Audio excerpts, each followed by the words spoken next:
Bueno, buenas tardes, ya a estas horas. Discúlpenme, pero por un problema de malentendido yo no tengo PowerPoint, o sea que me van a tener que mirar todo el tiempo.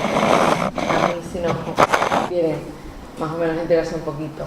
Esta comunicación forma parte evidentemente de la tesis. Mi tesis se llama La articulación de la autonomía local de cabildos y ayuntamientos en materia de ordenación del territorio y de urbanismo, y está dirigida por el catedrático de la Universidad Autónoma de Madrid, don Ángel Menéndez Resac, y por Santiago Luxán.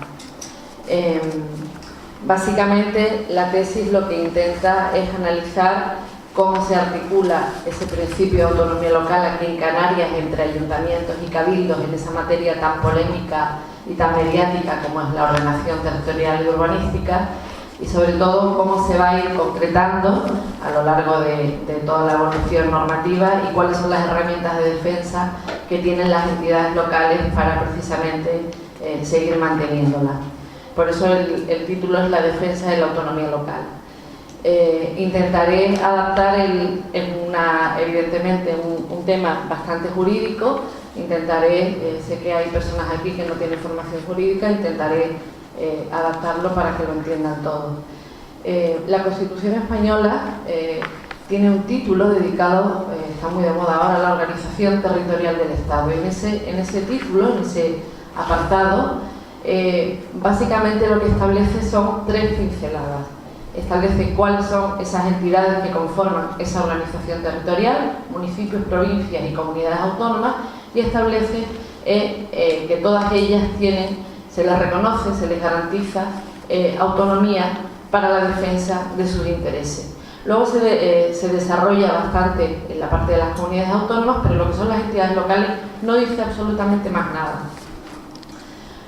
Esto ha derivado a que la concreción y el desarrollo de ese principio de autonomía local haya tenido que hacerse a través de las leyes. Por eso el Tribunal Constitucional desde el principio dijo que ese principio de autonomía local era un principio de contenido legal. La primera ley que sale para desarrollar esta autonomía local y este régimen de la administración local es la Ley de Bases del Régimen Local del año 85. Y ya en esa ley se establece también la necesidad de dotar a las entidades locales de una herramienta para defenderse frente a leyes del Estado o de las comunidades autónomas que atentaran contra ese reconocimiento, ese principio de autonomía local. Al principio, esa regulación se hizo a través de la Ley Orgánica del Tribunal Constitucional, pero realmente no era un acceso directo. Las entidades locales que se sentían atacadas de alguna manera por la aplicación de esas leyes del Estado o de las comunidades autónomas, la única manera de poder acceder ante el Tribunal Constitucional era de una manera indirecta, bien a través de las personas jurídicas realmente legitimadas, que era o bien el presidente del gobierno, 50 diputados o senadores, o bien el defensor del pueblo, o incluso a través de la Comisión Nacional de Administración Local, pero en ningún momento tenían ese acceso directo. Esta situación, que generó bastantes problemas, unido a que en el mismo año que se aprobó esa ley de régimen local, se aprobara la Carta o se ratificara la Carta Europea de la Autonomía Local, que es un tratado internacional y que se ratificó por parte de España, donde se reconocía ese derecho de las entidades locales a tener una herramienta de acceso para defender su autonomía, más unido a una serie de reivindicaciones, sobre todo a través de la Federación Española de Municipios y Provincias, dio lugar a que en el año 97 se aprobara lo que se llamó el Pacto Local, que fue un intento de acuerdo entre los representantes del Estado, representantes de las comunidades autónomas y representantes de los municipios, precisamente para dotarlas de una serie de mayores competencias y, entre otras cosas, supuso también la modificación de la Ley Orgánica del Tribunal Constitucional, creando un nuevo recurso que se llamó el conflicto en defensa de la autonomía local. Es un híbrido, hay un debate doctrinal, hubo en su momento y lo sigue habiendo, muy amplio entre si tiene naturaleza de recurso o tiene naturaleza de conflicto, pero realmente es un híbrido. Hasta ahora las únicas herramientas que habían era el recurso de inconstitucionalidad, la cuestión de inconstitucionalidad, que también era de una manera indirecta porque era un incidente que se generaba durante el transcurso de un procedimiento judicial, el recurso de amparo, que propiamente no era, porque el principio de autonomía no es un derecho fundamental, y a través de los conflictos de competencias Estado-comunidades autónomas, en los que tampoco las entidades locales estaban legitimadas. Pues bien, a partir de ahora, del año en concreto, del año 99, se crea este nuevo conflicto en defensa de la autonomía local, y a partir de ahora ya tienen las entidades locales ese acceso de alguna manera directo. ¿Funcionó? Bueno, la situación ha sido bastante pesimista, o la sensación muy pesimista. ¿Por qué? En primer lugar, por la legitimación. Porque para poder acceder a este conflicto en defensa de la autonomía local, tienen que reunirse un quórum, o sea, estar legitimado, una cantidad que suponga un séptimo de los municipios afectados por la norma estatal o autonómica, que además representen un sexto de la población afectada. Eso significa una barbaridad, dependiendo del tipo de ley, si es autonómica o local. En el caso de las provincias o los cabildos, se requiere que al menos dice la mitad, dice la ley, habla en el caso de provincia, de la mitad de las provincias afectadas por la ley en concreto, que además representen la mitad de la población, o en el caso de los cabildos, habla de al menos 3 cabildos que supongan también la mitad de la población. Esto, como pueden comprobar, pues prácticamente ha generado que todas las peticiones de este conflicto que se presentan ante el Tribunal Constitucional no tengan éxito, ni siquiera de que sean admitidas a trámite. Otra cosa es que luego, incluso, la sensación a lo largo de estos casi 20 años de experiencia también ha sido bastante nefasta. El primer conflicto que se presenta fue precisamente, el caso un poco ha sido más estudiado por la cantidad de peculiaridades que traía, se presentó en el año 2000, prácticamente recién aprobada la reforma, que fue en el año 99, y la sentencia no se dicta hasta el año 2006, o sea, el Tribunal Constitucional tardó 6 años en poder analizar la cuestión. Curiosamente se presenta por la ciudad autónoma de Ceuta, y curiosamente también en un tema que tiene mucho que ver con mi tesis, que es el tema de la aprobación definitiva de un plan general, del Plan General de Ceuta, por parte de la comunidad autónoma.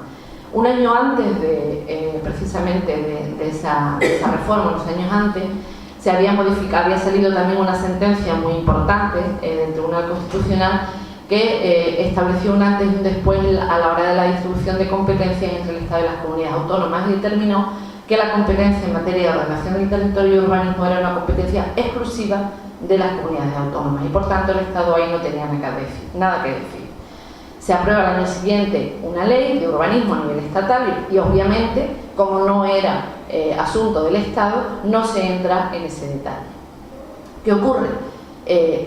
Ceuta tenía un estatuto autonómico precisamente por su condición especial, y se le reconocían todas las competencias que tenían los municipios, porque al fin y al cabo es un municipio, pero también se le reconocían una serie de transferencias de servicios que hasta entonces había tenido el Estado en materia de planeamiento, y se le transferían a la ciudad autónoma. Cuando al año siguiente se aprueba una ley por parte del Estado, en el año 99, donde dice que el Plan General de Ceuta, precisamente por esa peculiaridad que tiene que ser aprobado por el Ministerio de Fomento, automáticamente el municipio de Ceuta, el ayuntamiento, presenta este conflicto en defensa de su autonomía.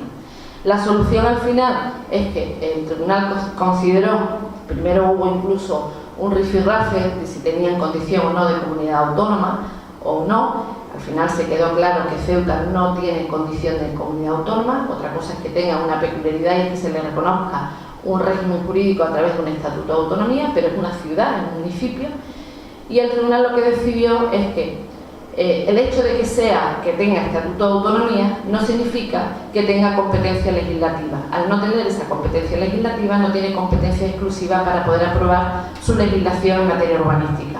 Y por tanto, la única administración que tiene competencias para hacerlo, precisamente por otro título competencial, que es establecer las bases comunes para todas las administraciones públicas, es el Estado.